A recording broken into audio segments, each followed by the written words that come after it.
सभी को प्रणाम। हम पढ़ रहे हैं वाग में उपासना समर्पण योग चैप्टर 9। अब यहाँ गुरुदेव से प्रार्थना करते हैं, परम वंदनीय माता जी से प्रार्थना करते हैं, क्योंकि माँ की ममता जब तक भीतर नहीं आएगी ना, गुरुदेव ने ज्ञान का दीप जगा दिया अंदर, बहुत सारी इन्फॉर्मेशन दे दी। जब तक ममता, माँ का आशीर्वाद नहीं मिलेगा ना, शिव और शिव की शक्ति दोनों आवश्यक हैं। तो वंदनीय माता जी से प्रार्थना करते हैं कि वो प्रेम की देवी है साक्षात। मतलब राधा रानी में और वंदनीय माता जी में कोई अंतर नहीं है, अगर हम ध्यान से समझ पाएँ। और अब गुरुदेव हमें आत्मा के उस अमृत के बारे में बताना चाहते हैं जो है प्रेम। और जब प्रेम की बात करें तो माँ को कैसे याद ना करें। गुरुदेव और माँ ने इतना प्रेम दिया है, तो उनसे प्रार्थना करते हैं कि जो प्रेम उन्होंने हमें दिया है, बस इसी प्रेम को महसूस करके और माध्यम मात्र बन के इस प्रेम को आगे बांट सकें। तो पूरे दिल से आज ये प्रार्थना। और अगला स्वाध्याय है, पहले गुरुदेव ने हमें समझाया था कि हमको क्या करना है, तुच्छता को त्यागना है, महानता को अपनाना है। और उसके लिए गुरुदेव ने 4 साधन बताए थे, उनको पूरा एक्सप्लेन किया। 4 साधन क्या थे? आत्म भाव में जीना, मतलब शरीर भाव से आत्म भाव की ओर मूव करना। और विवेक के साथ, ऐसा नहीं कि अंधाधुंध सारी चीज़ों को फॉलो करते जा रहे हैं जो पहले चली आई हैं, नहीं। उसके बाद संतोष और सादगी का जीवन जीना। संतोष मतलब जो मिला हुआ है वो एनफ है, और आगे के लिए लगातार मेहनत करते रहना, लेकिन एक्सपेक्टेशंस नहीं रखना। फिर दया, उदारता और सेवा कार्यों में प्रसन्नता का अनुभव, और वो भी कौन सी वाली? आत्मिक प्रसन्नता का। ऐसा नहीं कि हम नेम और फेम के लिए कर रहे हैं और फिर किसी ने तारीफ कर दी तो हम खुश हो गए बहुत ज़्यादा, वो वाली नहीं। अब जब ये सारे गुण प्रकट हो जाएंगे, तो ये बात लगातार चल रही है कि जब आत्मा में ये सारे गुण प्रकट हो जाएंगे तो क्या होगा? हम लोग किससे बने हैं? हम लोग बने हैं परमात्मा के प्रेम की ऊर्जा से।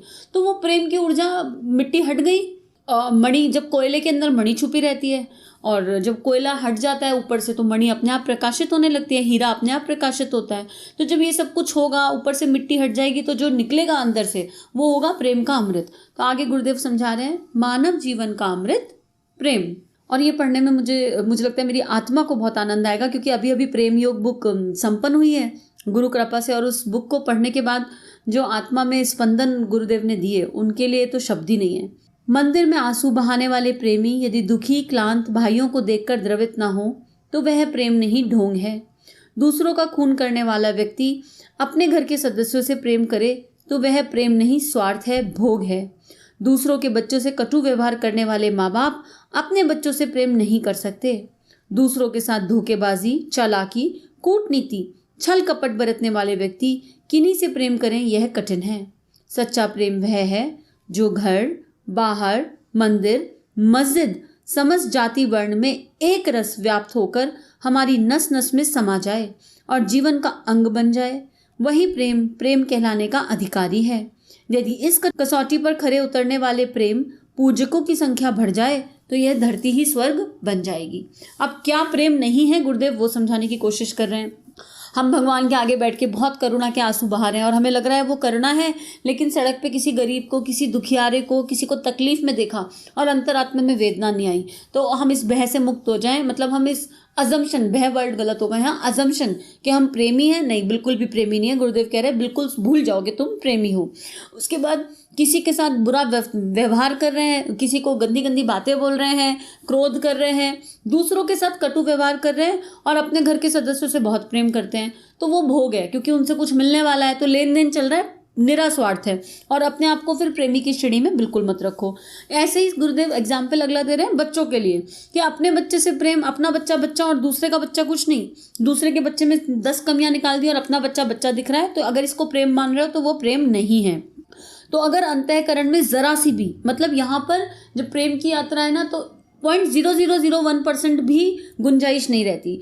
इतना सा भी छल कहीं है, इतनी सी भी अंदर गांठ है किसी के लिए, किसी ने आपके साथ कुछ अनुचित व्यवहार किया और आपके मन में नन्नू सी भी गांठ है, तो प्रेम नहीं हो सकता।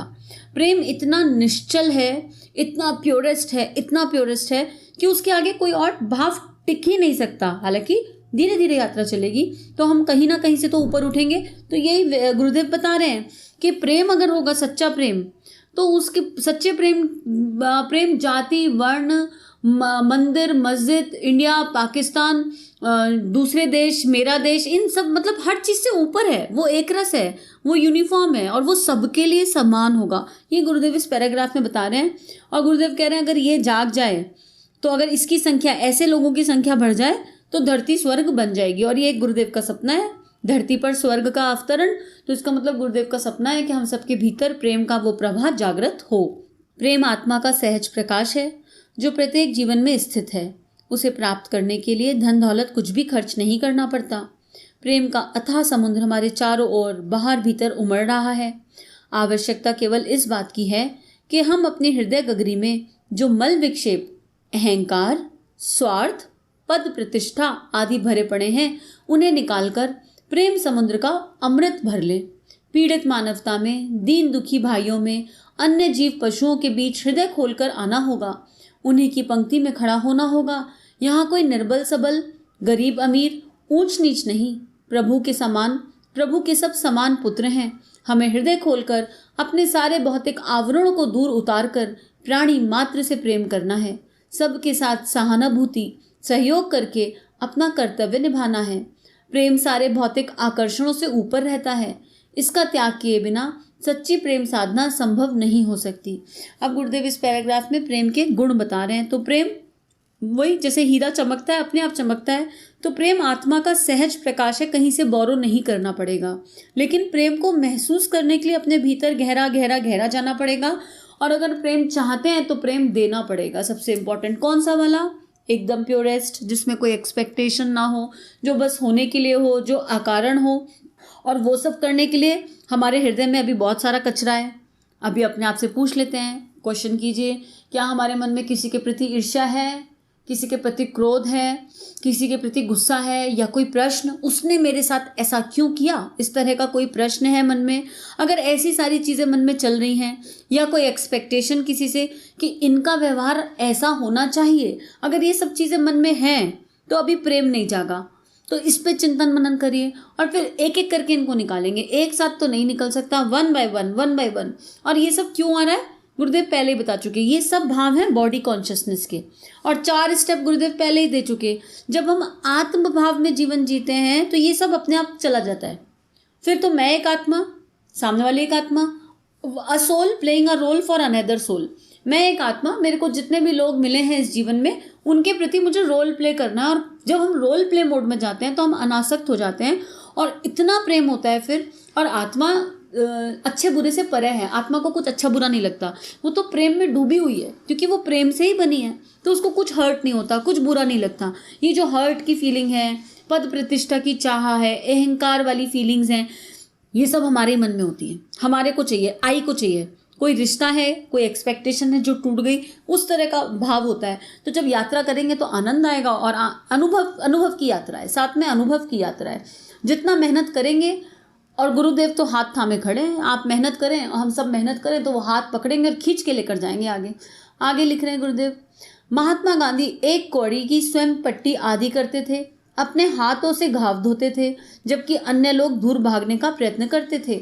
ईसा मसीह, चैतन्य महाप्रभु, रामकृष्ण आदि महापुरुषों के जीवन आज भी उनकी प्रेम साधना के ज्वलंत उदाहरण हैं। उनके हृदय में प्रेमी की भागीरथी निरंतर बहती रहती थी, जिनमें प्राणी मात्र ने अपने आप को कृतार्थ किया। वहाँ कोई भेदभाव नहीं था। इस तरह जिसके हृदय में प्रेम का अखंड दीप जलता रहे, वस्तुतः वह सच्चा प्रेमी है। तो हमारे हृदय में कौन सा दीप होना चाहिए? अखंड प्रेम दीप हमारे हृदय में जलता रहना चाहिए।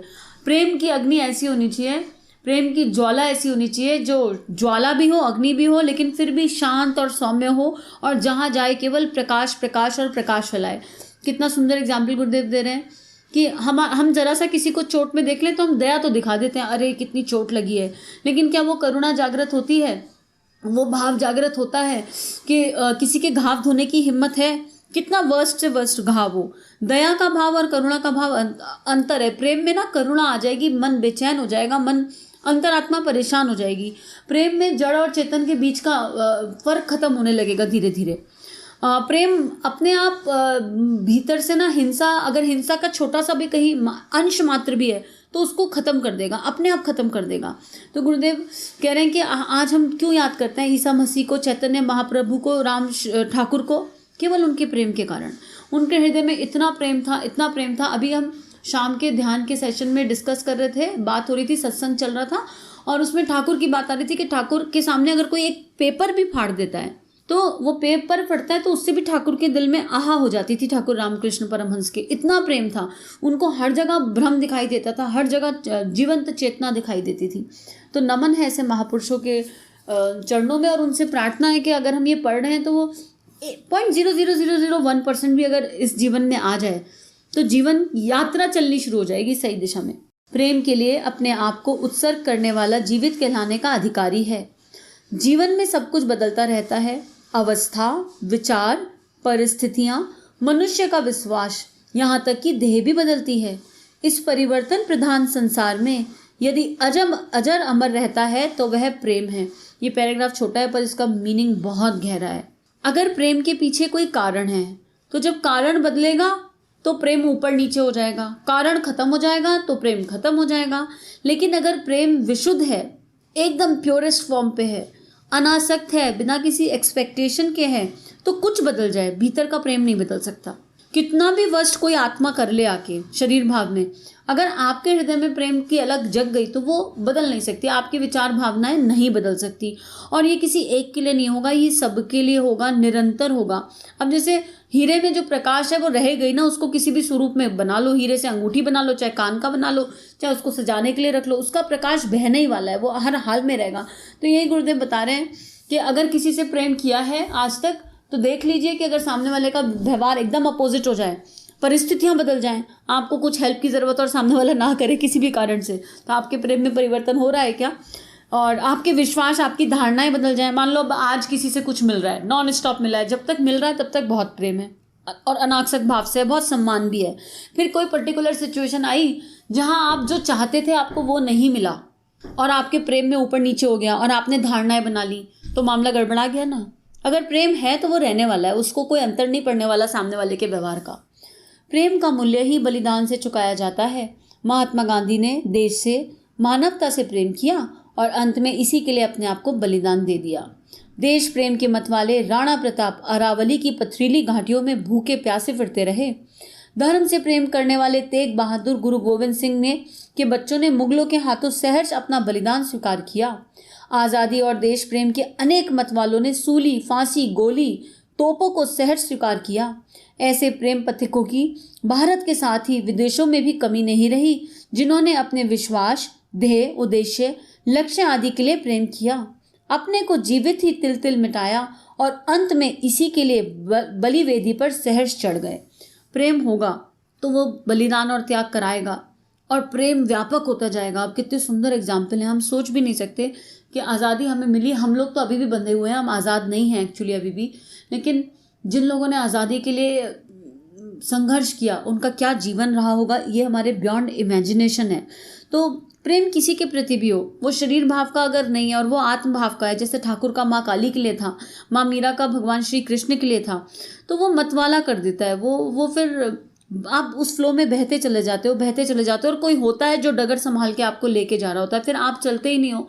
कोई होता है जो आपके भीतर से कार्य कर रहा होता है और आपको भी नहीं पता होता कि वो कौन है जो भीतर कार्य कर रहा है। तो प्रेम की लीला, प्रेम का अनुभव आज प्रार्थना करते हैं सबके लिए। चलिए हम सब मिलकर प्रार्थना करते हैं पूरे दिल से, पूरे गहराई से। प्रेम का अमृत हर पल हर क्षण इस ब्रह्मांड में बरस रहा है, क्योंकि ये पृथ्वी कुछ नहीं है, परमात्मा के प्रेम की ऊर्जा है माँ पृथ्वी। और माँ पृथ्वी से निरंतर प्रेम की वो किरणें विकीर्ण हो रही हैं, सूर्य से निरंतर प्रेम की वो किरणें विकीर्ण हो रही हैं, और गुरु शक्ति से जहाँ नज़र उठाएंगे वहाँ प्रेम ही प्रेम है। प्रकृति में केवल प्रेम है, प्रकृति केवल दे रही है, चारों तरफ प्रेम है। बस हमारी नज़र बदल जाए, हमारा दृष्टिकोण व्यापक हो जाए और हम प्रेम मांगने की बजाय प्रेम देने के पथ पर आगे चलने की कोशिश करें, माध्यम बनकर।